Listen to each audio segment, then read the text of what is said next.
pense qu'aujourd'hui, par rapport à l'introduction de Frédéric Pichard, faut se rassurer, en 2030, le robot ne va pas remplacer l'homme. On en a maintenant une certitude. En revanche, je pense qu'il faut se préparer à des transformations quand même sérieuses et profondes. On va avoir le phénomène classique et traditionnel de la robotisation qui dure depuis que l'homme naît, c'est-à-dire qu'on va avoir de plus en plus de robots qui vont faire les tâches difficiles, mortelles ou répétitives. Et ça, c'est un mouvement qui dure, qui a commencé dans l'industrie et qui est en train de se déployer un peu partout. Ce qui va être intéressant, c'est que j'ai essayé de faire un peu de recherche et on recensera 9 milliards de personnes en 2030. Et il n'y a pas encore aujourd'hui un organe qui recense les robots. Donc c'est la vraie question est de savoir combien il y aura de robots en 2030. Alors après, dans l'exercice que j'ai fait, on m'a dit oui, mais c'est quoi ta définition du robot? Parce que la première définition du robot, c'est fallait que ça soit mécatronique. Donc il y a la mécanique, il y a l'électronique et il y a l'informatique.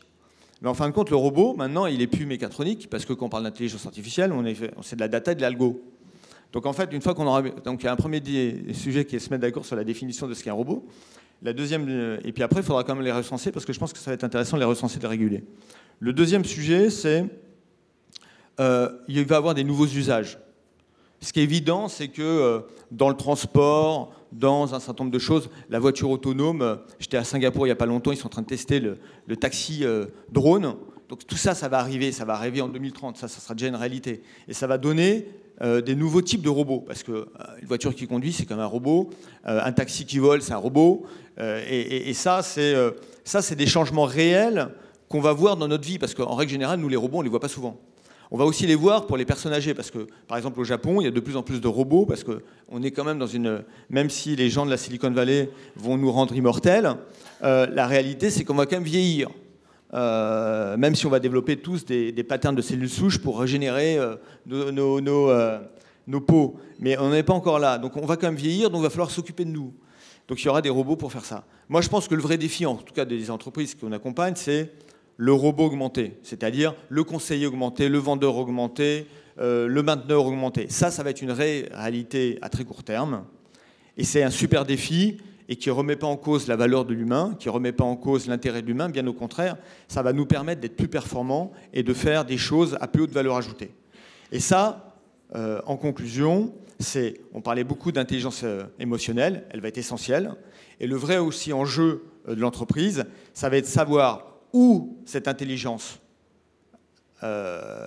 artificielle doit se mettre, sous quel format, comment j'arrive à l'industrialiser, parce qu'au bout du bout, vous êtes des grands industriels, des grandes banques, des grands assureurs, vous en fichez qu'une petite intelligence artificielle fasse un super truc dans un coin. Ce qui est important, c'est que vous êtes dans des groupes mondiaux avec des centaines de milliers de personnes, donc il faut accompagner cette industrialisation-là.